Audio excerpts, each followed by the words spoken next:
Bienvenidos a un nuevo video de introducción a la química digital. Soy Demolteacher. Vamos a continuar con la resolución de la unidad número 3 de la guía 2016 Química CBC. Bueno, en el 3.13 nos dicen que nos van a dar una serie de moléculas y tenemos que predecir la geometría y los ángulos de enlace de las moléculas según la teoría de repulsión de electrones de pares de valencia. ¿Sí? Eh, para esto ustedes tienen que haber leído previamente en algún texto, como por ejemplo en Química Básica, que está muy bien explicado y de forma muy sencilla, todo lo que se refiere a la TREPEP, ¿sí? Con lo cual recomendaría una lectura previa a realizar estos ejercicios, es decir, si no es como que no tiene sentido. Igualmente, como siempre ustedes saben, yo en la marcha voy resolviendo ejercicios, pero bueno, todo lo que viene ahora va a tener que ver con este temita. Bien, eh, nos dan, por ejemplo, el disulfuro de carbono, ¿sí? Nos dan el disulfuro de carbono. Si realizamos la configuración electrónica, en realidad sí se podría hacer para determinar los electrones de valencia, pero bueno, ustedes vieron que expliqué esto bastantes veces, con lo cual yo ya voy a dar por sabido que ustedes entienden de dónde salen estos 6 electrones que voy a dibujar para el azufre, ¿sí? Y de dónde salen estos 4 electrones que voy a dibujar para el carbono, ¿sí? Como ustedes recuerdan, si estos átomos van a cumplir la regla del octeto, con lo cual, fíjense que al átomo central no le van a sobrar ningún par de electrones.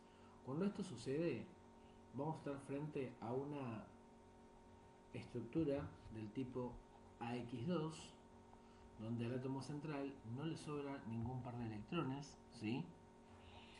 Y con lo cual nos va a dar una geometría lineal dándonos un ángulo de 180 grados, ¿sí? Muy bien. En el caso de la molécula, esto se llamaría, ya les dije, disulfuro de carbono, ¿sí? Es el nombre que recibe, popular, y creo que es el único aceptado para ese carbono, para ese compuesto.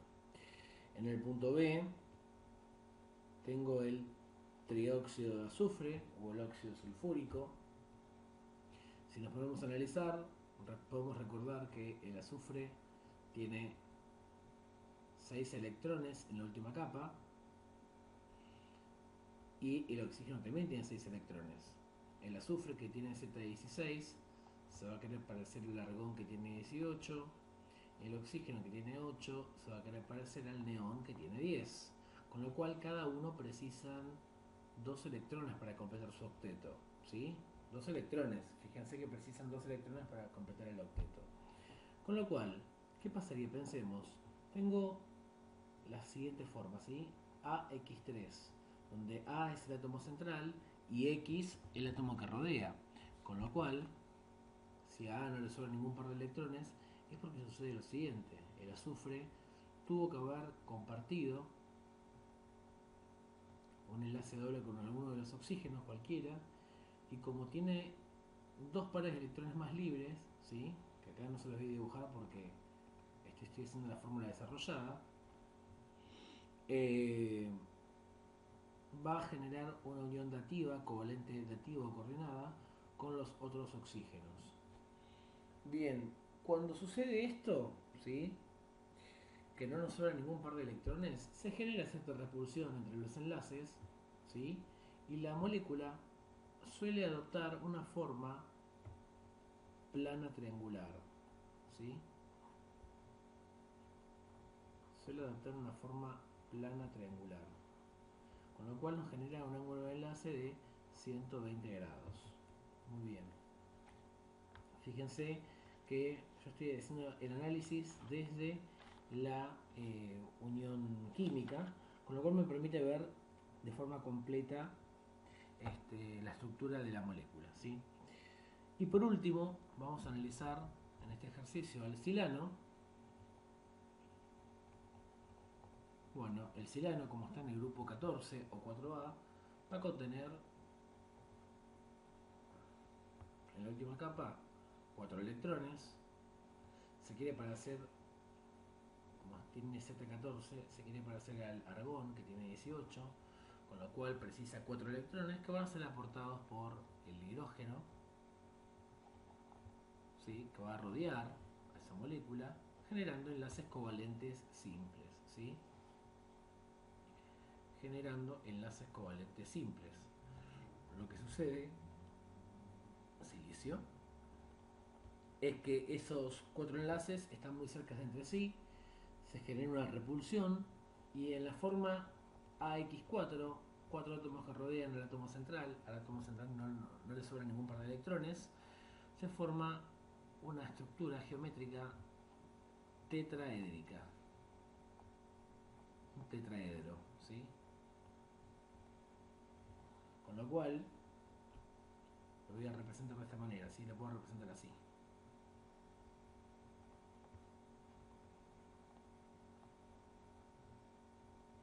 Este hidrógeno se hace como un triangulito, o a veces puede aparecer así, como para indicar que está en el plano anterior al silicio, ¿sí? O sea, para que vos te des cuenta que está atrás, ¿sí? Para que esté atrás. Bien. En el ejercicio 3.14,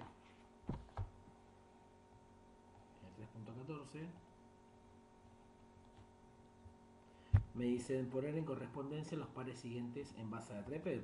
Bueno, me dan este hidrocarburo, que es el acetileno o el etino. Me da este compuesto binario, es un hidruro no metálico, el amoníaco. Y me dan, obviamente, el óxido de hidrógeno, no mentira, el agua, obviamente que no recibe otro nombre que no sea agua. Bien, analicemos cada uno. En el caso del agua, ¿sí? Nos va a darnos una estructura angular, ya que tiene la forma AX2, L2, con lo cual, fíjense que el oxígeno tenía 6 electrones en la última capa, habíamos dicho hace un rato. Para que llegue al octeto se comparten 2 electrones y esos pares que le sobran generan cierta repulsión entre los enlaces, torciéndolos, y como le sobran 2 pares de electrones, el ángulo es un poquito más cerrado, desde 109 grados 5, y es una forma angular, ¿sí? Geometría angular. En el caso del amoníaco va a pasar algo similar, ya que su estructura es AX3, L, al átomo central le sobra un par de electrones.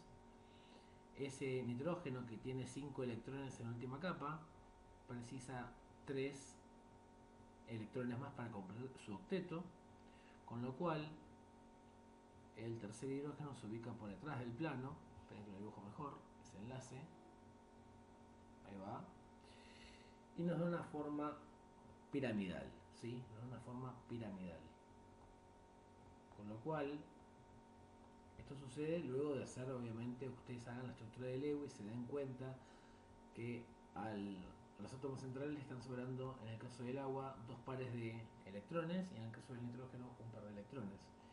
Y obviamente que por descarte me queda el etino, que va a ser lineal, porque justamente la bioquímica se va a presentar de ese modo, ¿sí? Tengo 2 carbonos unidos de forma triple entre sí, y cada uno tiene un hidrógeno para completar su octeto, ¿sí?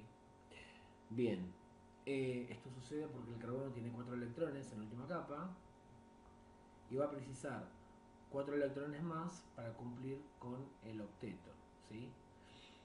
Así que fíjense que el triple enlace más el enlace con el hidrógeno completa los 4 electrones que precisaba. Muy bien. En el ejercicio 3.15 me están diciendo predecir en base a la TREPEB la geometría de las moléculas siguientes. Bueno, en el caso del dióxido de carbono podemos hacer unión química. El carbono en la última capa me va a quedar con 4 electrones. ¿Sí? Sí, pueden hacer la estructura de la configuración electrónica, fijarse en el número de grupo que están, eso ya lo vimos. El oxígeno va a tener 6 electrones en la última capa. ¿Y a quién se quiere parecer cada uno? Bueno, el carbono que tiene Z6 y el oxígeno que tiene Z8, ambos van a querer parecerse al neón. Con lo cual, que el neón tiene 10, el carbono va a precisar ganar 4 electrones y el oxígeno va a querer ganar 2 electrones, ¿sí? Como ambos son elementos no metálicos, estas uniones químicas van a ser del tipo covalente, o sea que los electrones se van a compartir. Con lo cual, si se comparten y el átomo de carbono tiene 4 electrones y tengo 2 oxígenos que se rodean, el oxígeno precisa 2 electrones, comparte con el carbono y está satisfecho, o sea que este cumple el octeto. El carbono tenía 4 electrones en la última capa. Con estos 2 electrones, 6. Faltan 2 más para llegar a 8 y este también cumple el octeto junto al carbono. Como no le sobra nada, como es la forma AX2, es la forma, ¿sí?, lineal. Es una geometría lineal. Bien, en el caso de la fosfina o el fosfano, que es el siguiente ejemplo, pasa exactamente como en el amoníaco, ¿sí?, que lo habíamos visto en el punto 3.14. Nos va a dar una forma piramidal, ¿sí?, ya que al átomo central lo rodean 3 átomos secundarios y a este le sobra un par de electrones, ¿sí? Bien, en el caso del óxido de dicloro u óxido hipocloroso, el cloro va a contar con 7 electrones. El cloro va a contar con 7 electrones en la última capa. El oxígeno, bueno, ya lo vimos 1000 veces, 6 electrones. Oxígeno se quiere parecer al neón, con lo cual precisa 2 electrones.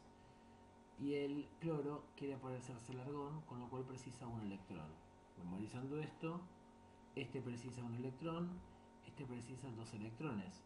Con lo cual es muy sencillo, ya que si tengo 2 cloros que rodean al oxígeno, ¿sí?, esto va a pasar dándome cloro, oxígeno, cloro. Algo similar con el agua, ¿sí? Al oxígeno le van a sobrar dos pares de electrones libres, generándose una estructura angular, ¿sí?, angular. Acá recordamos que en el fosfano, el pH 3 es el fosfano, tenemos una forma piramidal, ¿sí?, piramidal. Muy bien. Y en el último caso, en el tetracloruro de carbono, que es divino de nombrar, bueno, el carbono tiene 4 electrones en la última capa, el cloro ya vimos que tiene 7 electrones en la última capa, este, como ya dijimos acá, precisa 4 electrones para parecerse al neón, y el cloro, como ya dijimos anteriormente, tiene 7 electrones y precisa 1 para parecerse al argón. Si tengo 4 cloros que rodean al carbono, bueno, esto va a ser muy sencillo. Tengo 4 uniones covalentes simples, ¿sí? Pero como esto corresponde a la forma AX4, acuérdense que esta correspondía a la forma AX3L, donde L es el par de electrones libres del fósforo. Esta correspondía a la forma AX2L2, le sobran 2 pares de electrones al oxígeno. Y en el caso del cloro, va a corresponderse con la forma AX4, ¿sí? La forma AX4, A es el número, es el átomo central, 4X son los átomos que rodean, con lo cual, si al átomo central no le pasa nada, me va a quedar que el carbono, junto con los átomos de cloro, van a formar la estructura de un tetraedro, ¿sí? La forma tetraédrica. Bueno, lo escribo ahí, tetraédrica, ¿sí? Muy bien. ¿Cuál de ellas tiene momento dipolar distinto de cero? Y bueno, aquellas que tengan pares de electrones libres particularmente. Muy distinto de cero va a ser el sulfano y muy distinto de cero va a ser el óxido de dicloro o el óxido hipocloroso, ¿sí? Tienen que tener en cuenta que el momento dipolar se va a medir también con, aparte de los pares de electrones libres, con una diferencia de electronegatividad importante, con las fuerzas intermoleculares que más adelante vamos a seguir analizando, pero en definitiva, muy distinto de cero va a corresponder a aquellas moléculas que sean polares, ¿sí? Bueno, muy bien, en el siguiente video continuamos con el ejercicio que corresponde a oxoácidos. Hasta luego.